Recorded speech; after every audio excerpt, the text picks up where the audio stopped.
സവാള ഗിരി സവാള ഗിരി. ജനാധിപത്യ രീതിയിൽ മാർച്ച് നടത്തിയ, പ്രതിഷേധം നടത്തിയ 5 മുസ്ലിം ചെറുപ്പക്കാരെ യോഗി ആദിത്യനാഥിന്റെ പോലീസ് നിഷ്ഠൂരമായി വെടിവെച്ച് കൊന്നത് ഈ ജനം TV ചർച്ച ചെയ്തിരുന്നോ? അത് ഓർക്കുമ്പോഴാണ് നമുക്ക് സങ്കടം. ജനാധിപത്യപരമായ രീതിയിലാണോ എന്ന് പ്രതിഷേധിച്ചത്? നിയമം കയ്യിലെടുത്തില്ലേ? കല്ലേറുണ്ടായി, വണ്ടികൾ കത്തിച്ചു, എല്ലാം നടന്നു. അത് കാരണമാണ് വെടിവെപ്പ് ഉണ്ടായത്. വെറുതെ വെടിവെപ്പില്ല ചെയ്യില്ലായിരുന്നു. എനിക്കത് മനസ്സിലാക്കി. ഇപ്പൊ പറയണ്ട, നാഷണൽ ക്രൈം റെക്കോർഡ് ബ്യൂറോ അല്ലേ, അവിടുന്നാണല്ലോ ഡാറ്റ വരേണ്ടത്, എത്ര പേര് കൊല്ലപ്പെട്ടു ഒരു കൊല്ലം. അതിലെവിടെയെങ്കിലും എഴുതി വെച്ചിട്ടുണ്ടോ സംഭൽ എന്നാണ്, അല്ലെങ്കിൽ ഹിന്ദുക്കളാണ്, അല്ലെങ്കിൽ RSSകാരാണ് കൊന്നതെന്ന് എവിടെയെങ്കിലും എഴുതി വെച്ചിട്ടുണ്ടോ? നാഷണൽ ക്രൈം ഇന്നുവരെ ഞാൻ കണ്ടിട്ടില്ല. ഇദ്ദേഹം പറയുണ്ടായിരുന്നു ഏറ്റവും കൂടുതൽ കൊല്ലപ്പെട്ട മുസ്ലിംസ് ആണ്. ആ ഡാറ്റ എവിടുന്ന് കിട്ടി? ഈ ഗുജറാത്ത് റൈറ്റ്സിനെ പറ്റി പറഞ്ഞപ്പോ ഗോദ്രയെ പറ്റി മിണ്ടുന്നില്ലല്ലോ. അവിടെയാണ് നടന്നത്. ആ ആൾക്കാർ ശിക്ഷിച്ചപ്പെട്ട് ഇപ്പോഴും ജയിലിൽ പറയാം. അല്ല, അതെന്താ പറയാണ്ടിരുന്നത്? ഗുജറാത്ത് കലാപം നമ്മൾ ഇന്ദിരാഗാന്ധിയുടെ ടൈം തൊട്ട്, രാജീവ് ഗാന്ധിയുടെ സമയം തൊട്ട് 3400 സിഖുകാരെ കൊന്നപ്പോ രാജീവ് ഗാന്ധി എന്താ പറഞ്ഞത്? ഒരു വലിയ മരം വീഴുമ്പോൾ ലോകന ഭൂമി കുലുങ്ങുന്നു. എത്ര കൊലപാതകങ്ങൾ നടന്നിട്ടുണ്ട്. ഈ ലാസ്റ്റ് ഈ പറഞ്ഞ മാതിരി യോഗി ആദിത്യനാഥിനെ മാത്രമേ പിടിക്കൂ. കേരളത്തിൽ നടന്ന് മിണ്ടില്ല കേട്ടോ, അത് വേറെ കാര്യം. കേരളത്തിലോട് RSSകാരെ കൊല്ലിടും, ബാക്കിയുള്ളവരെ കൊല്ലും, അതൊന്നും മിണ്ടില്ല. മാറാട് നടന്ന കാര്യം നമുക്ക് പിന്നെ എടുത്തിടാൻ വേണമെങ്കിൽ അതും വേണമെങ്കിൽ അതില് വലിയ ഹിസ്റ്ററി ഉണ്ട് ഇതിന് പിന്നിലൊക്കെ. അതൊന്നും ഇവിടെ ആർക്കും അന്വേഷിക്കണ്ടല്ലോ. ഈ പറയുമ്പോൾ ഞങ്ങൾ ആരെയും കൊല്ലില്ല, ഞങ്ങളെയാണ് വന്ന് കൊല്ലണം, അത് ശരിയല്ല. ശരിയാണ്, രണ്ട് സൈഡിൽ നിന്നുണ്ട്. പക്ഷെ ബംഗ്ലാദേശിനെ കുറിച്ചാണ് നമ്മളിപ്പോ വർത്താനം പറയുമ്പോൾ അതിന്റെ ഷിഫ്റ്റിംഗ് ദ ഗോൾ പോസ്റ്റ് എന്ന് പറയും ഇംഗ്ലീഷിൽ. അത് മാറ്റി ബംഗാളിലേക്ക് കൊടുക്കും. ബംഗാളിൽ മമതാ ബാനർജി എന്ന് പറയുന്നത് ബംഗ്ലാദേശികൾ വന്നാണ് അവിടെ കുഴപ്പമുണ്ടാക്കിയെന്ന്. പിന്നെ എന്ത് പ്രൂഫാ വേണ്ടത് നിങ്ങൾക്ക്? എന്നിട്ട് പറഞ്ഞു ബജ്രംഗ് ദളുകാർ മോട്ടോർ സൈക്കിൾ വന്നു. അത് രാജസ്ഥാനിലെ ഒരു പിക്ചറായിരുന്നു, രാജസ്ഥാനിലെ ഒരു ഫോട്ടോ ആയിരുന്നു അത്. ഇതാണ് നിങ്ങൾ ഒരു കൊലപാതകം നടക്കുമ്പോൾ, ഒരു റയറ്റ്സ് നടക്കുമ്പോൾ ഗാസയെ പറ്റി എത്ര വലിയ കാര്യങ്ങൾ പറയുന്നു. എവിടെയോ കിടക്കുന്ന ഒരു ഗാസയെ പറ്റി, save Gaza, save Rafah, save Hindus in ബംഗ്ലാദേശിൽ നിന്ന് ഇന്ന് ഒരു മുസ്ലിം ലീഗിന്റെ നേതാവ് ഒരു പോസ്റ്റ് പിടിച്ച് നിന്നുണ്ടോ? ഒരു ട്വീറ്റ് ചെയ്തിട്ടുണ്ടോ? ഞാൻ ആകെ കണ്ടെങ്കിൽ ഇന്നത്തെ ട്വീറ്റ് ജയറാം രമേശിന്റെ അടുത്തായിരുന്നു. അത് വലിയൊരു ട്വീറ്റ്, ഒന്നും അങ്ങോട്ടും കൊണ്ട് തൊടാറുണ്ടൊന്നും പറയാണ്ട്. ഇതാണ് ഇവർക്ക് പേടി. നമുക്ക് ഈ അറിയാം. എന്നിട്ടാണ് ഇവർ മതേതരത്വത്തെ കുറിച്ച് സംസാരിക്കുന്നത്. മതേതരത്തിന്റെ ഡെഫിനേഷൻ ആരെങ്കിലും എനിക്കിത് പറഞ്ഞു തരാൻ മാനിയില്? ഈ ഡെഫിനേഷൻ വന്നേക്കുന്നത് ചർച്ച് ഓഫ് ഇംഗ്ലണ്ട് എന്നാണ്. ഹൗസ് ഓഫ് ലോർഡ്സിലെ പള്ളിയും പോളിറ്റിക്സും തമ്മിൽ കണക്ഷൻ ഉണ്ടാവാൻ പാടില്ല എന്നാണ് സെക്യുലറിസത്തിന്റെ ഡെഫിനേഷൻ. പക്ഷെ ഇന്ത്യയിലെ ഡെഫിനേഷൻ എന്താ? സെക്യുലറിസം ഹിന്ദു എന്തെങ്കിലും പറഞ്ഞാൽ കമ്മ്യൂണൽ ആവും, ഹിന്ദുക്കൾ ബാക്കിയുള്ള നേരെ ആളുകൾ എന്തെങ്കിലും പറഞ്ഞാൽ അത് കമ്മ്യൂണൽ, അത് സെക്യുലർ അല്ല. ഞങ്ങളെല്ലാം സെക്യുലർ ആണ്, ഹിന്ദുക്കൾ സെക്യുലർ. ഇതാണ് സെക്യുലറിസത്തിന്റെ ഡെഫിനേഷൻ. എനിക്ക് ചിലപ്പോൾ ചെയ്തു തോന്നും, നമ്മുടെ നാട്ടിലെ VD സതീഷനോ അല്ലെങ്കിൽ ഗോവിന്ദൻ മാഷൊക്കെ പറയും ഞങ്ങൾ മതേതരത്വം. എന്ത് മതേതരത്വം? നിങ്ങൾ ഈ വോട്ടിന് വേണ്ടിയുള്ള മുനമ്പത്ത് പോയി നിങ്ങൾ ഓരോ കുഴപ്പങ്ങൾ ഉണ്ടാക്കിയത്. അതാ എനിക്ക് മനസ്സിലാവാത്തത്. നിങ്ങൾ ബാക്കിയുള്ള സ്ഥലത്ത് ഒരു വാക്കുമിണ്ടില്ല ഹിന്ദുക്കളെ കൊന്നപ്പോ ബംഗ്ലാദേശ്, അപ്പൊ അവിടെ പോയി നിങ്ങൾ സേവ് ഗാസയും സേവ് റഫയൊക്കെ. ഇതാണ് മനസ്സിലാവാത്തത്. തീവ്രവാദികൾ ഓരോ ആക്ഷൻ ചെയ്യുമ്പോൾ സദ്ദാം ഹുസൈന് വേണ്ടിട്ട് സദ്ദാം ഹുസൈനെ തൂക്കിക്കൊന്നപ്പോ ബന്ദ് നടത്തിയ നാടാണ് കേരളം. അത് മറക്കണ്ട നമ്മള്. അതാണ് അവിടുത്തെ ഏറ്റവും വലിയൊരു ഇത്. ഈ പറഞ്ഞ മാതിരി ഹിന്ദുക്കൾക്ക് ഞാൻ പറഞ്ഞു വേറെന്ത് വാക്കും പറയണ്ട. കാഫിർ എന്ന വാക്കിന്റെ മീനിങ് ഈ മുസ്ലിം ലീഗിന്റെ സ്പോക്സ് പേഴ്സൺ അവിടെ എന്ത് പറഞ്ഞുതരും? കാഫിർ എന്ന് തന്നെ ആരാണെന്ന് പറഞ്ഞുതരാൻ പറ്റും? കാഫിറിന്റെ കൂടെ എന്താ ചെയ്യേണ്ടതെന്ന് എവിടെ എഴുതി വെച്ചിട്ടുണ്ടല്ലോ? എന്താണ് ചെയ്യേണ്ടതെന്ന് പറഞ്ഞേക്കുന്നത് അതുകൂടി ഇത് പറഞ്ഞാൽ നന്നായിരിക്കും. നിങ്ങൾ ഈ വഖഫ്, കാഫിർ ഇങ്ങനെയുള്ള ചില വാചകങ്ങളെ തെറ്റിദ്ധരിപ്പിക്കുകയാണ്.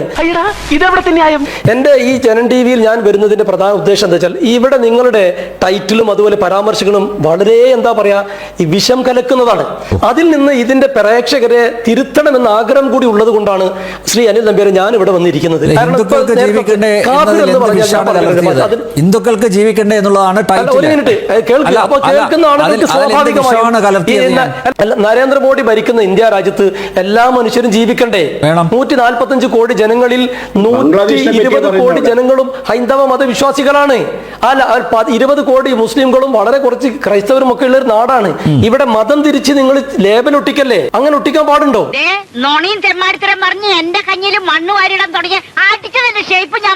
അദ്ദേഹം പറഞ്ഞൊരു കാഫിർ എന്ന് പറഞ്ഞ നിങ്ങൾ തെറ്റിദ്ധരിക്കേണ്ട.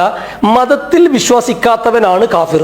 അതായത് ഇസ്ലാം വിശ്വസിക്കാത്തവൻ കഫറ അല്ല, അതിന്റെ അറബി അതിന്റെ കൃത്യമായി കഫറ എന്ന വാക്കിൽ നിന്നാണ് അത് വന്നിട്ടുള്ളത്. നിഷേധിച്ചു എന്നാണ്. അതായത് മതത്തിൽ വിശ്വസിക്കാത്തവൻ എന്നേ അതിനർത്ഥമുള്ളൂ. അതിനെയാണ് തെറ്റിദ്ധരിപ്പിക്കുന്നത്.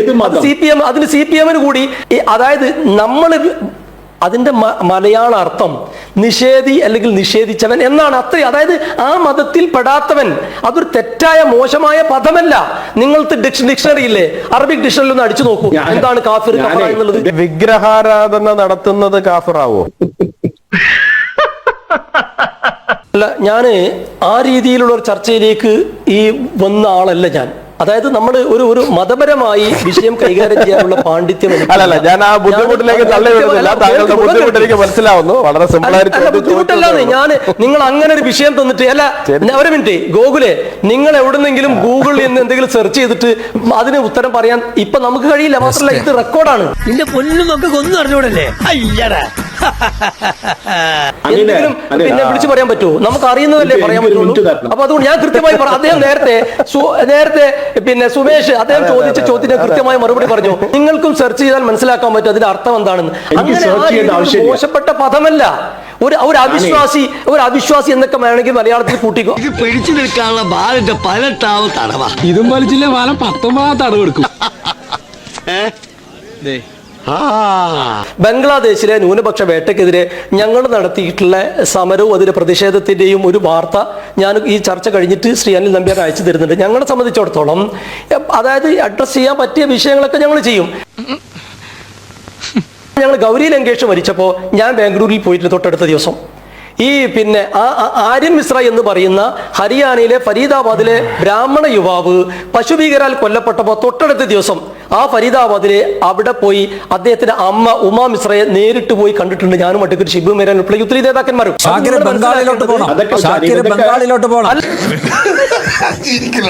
നിങ്ങള് ഒരു സേവ് ബംഗ്ലാദേശ്, ഹിന്ദു ബംഗ്ലാദേശ് എന്നൊരു പോസ്റ്റർ അടിച്ച് ട്വീറ്റ് ചെയ്തിരുന്നു. നിങ്ങൾ ഡെഫിനറ്റ് ആയിട്ട് സേവ് ഗാസ എന്നാണ് ചെയ്തിട്ടുണ്ടാവില്ല, സേവ് റഫ എന്നാണ് ചെയ്തിട്ട്. നിങ്ങൾ ബംഗ്ലാദേശിലെ ഹിന്ദുക്കൾ എന്തിനാ പിന്നെയും നിങ്ങൾ ബംഗ്ലാദേശിനെ പറ്റി പറയാം. അപ്പൊ ചർച്ച ബംഗ്ലാദേശിനെ പറ്റിയാണ്. ഞാൻ സംഭവങ്ങളെ കൃത്യമായി പരാമർശിക്കുന്ന മറ്റൊരു കാര്യം, ഇപ്പൊ നിങ്ങൾ നേരത്തെ ബംഗ്ലാദേശിലെ കാര്യം പറഞ്ഞു. ആ ബംഗ്ലാദേശിലെ ഗവൺമെന്റ് അതിന് കൂട്ടു നിൽക്കുന്നില്ല എന്ന് നിങ്ങൾക്കും നമുക്കും അറിയാം. പക്ഷെ ഇന്ത്യയിലെ ഗവൺമെന്റ് നോക്ക് നിങ്ങൾ. ഇപ്പൊ ബാബു ബജ്രംഗി, ആരാണ് ബാബു ബജ്രംഗി? 93 പേരെ ഗുജറാത്ത് കലാപ സമയത്ത് നിഷ്ഠൂരമായി കൊന്നയാളാണ്. അദ്ദേഹത്തിന് ഇപ്പൊ പരോള് കൊടുത്ത് അദ്ദേഹത്തെ പുറത്തു കൊണ്ടുവരാൻ ഭരണകൂടം ശ്രമിക്കാണ്. ആ നോക്കൂ നിങ്ങൾ. കേരളത്തിൽ എത്ര പേർക്ക് പരോള് കൊടുത്തു പറയാമോ? ഷാക്കിറെ നേരത്തെ ഒരു ചോദ്യം ഉന്നയിച്ചിരുന്നു. ഷാക്കിർ പറഞ്ഞത് ഭാരതത്തിൽ ഈ വർഗീയ ലഹളകളിലൊക്കെ ഏറ്റവും കൂടുതലായിട്ട് കൊല്ലപ്പെട്ടത് മുസ്ലിങ്ങളാണെന്ന് പറഞ്ഞു. പ്രതിസ്ഥാനത്ത് കൊന്നത് RSSകാരാണെന്ന് പറഞ്ഞു. അതിന്റെ കണക്കാണ് ഞാനും ചോദിച്ചത്. ശ്രീ സുരേഷ് കൊച്ചാട്ടിലും ചോദിച്ചത് അതാണ്. താങ്കളുടെ കയ്യിൽ എന്തെങ്കിലും തെളിവുണ്ടോ? താങ്കളുടെ കയ്യിൽ എന്താ തെളിവുണ്ടോ? തെളിവ് കാണിക്ക്. ഏത് നാഷണൽ ക്രൈം റെക്കോർഡ് ബ്യൂറോ?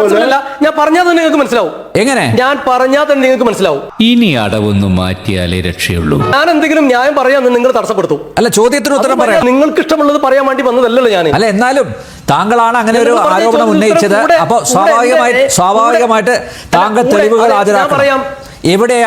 എവിടെ നിന്നാണ് താങ്കൾക്ക് ഈ തെളിവുകൾ ലഭിച്ചത്? സ്വാതന്ത്ര്യത്തിന് ശേഷം ഇന്ത്യയിൽ നടന്നിട്ടുള്ള ഏറ്റവും വലിയ കൂട്ടക്കൊല ഗുജറാത്ത് കൂട്ടക്കൊലയാണ്. പറയട്ടെ സാർ,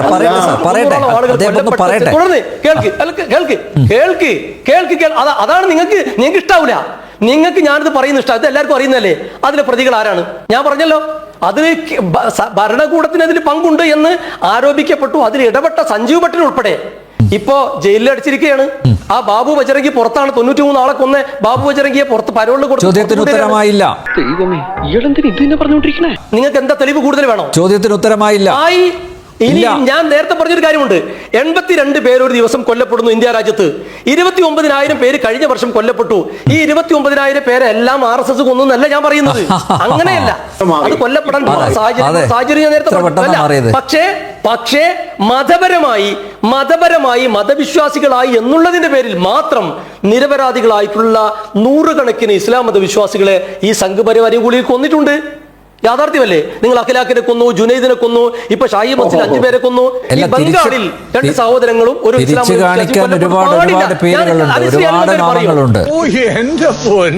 അല്ല, ശ്രീ അല്ലമ്പേര് പറയോ ഈ പിന്നെ കൊല്ലപ്പെട്ട എല്ലാ മനുഷ്യരും കൊല്ലപ്പെടാൻ പാടില്ലായിരുന്നു എന്ന് നിങ്ങൾ പറയോ? ഞാൻ പറയും. കാരണം എന്താണ്? ഞാൻ അംഗീകരിക്കുന്നില്ല. അല്ല, ശാശ്വത ഞാനിവിടെ സമാധാനം ഇരിക്കുന്ന ആഗ്രഹിക്കുന്ന നിങ്ങൾ ഒരാളാണ് ഞാൻ. സുമേഷ് കൊച്ചുവെട്ടിൽ അദ്ദേഹത്തിന് മാധ്യമ പ്രവർത്തകൻ എന്നാ കൊടുത്ത് ഞാൻ മനസ്സിലാക്കുന്നത് അദ്ദേഹം ഏതോ RSSന്റെ കാര്യവാഹകറ്റ ഓ, അയ്യോ, എന്റെ ദൈവമേ. ഇതാണ് നിങ്ങളുടെ ഇല്ല, പ്രശ്നം. ഞാൻ- ഷാക്കിർ, നിങ്ങൾ ഞാൻ പറയാം നിങ്ങൾ ISS കാരനാണെന്ന് നിങ്ങൾ സമ്മതിച്ചു. അതെ. അല്ല, Zimam zimam bing bing boo, tum tum sastene se, taar chimak gay chhati se. Zimam zimam bing bing boo.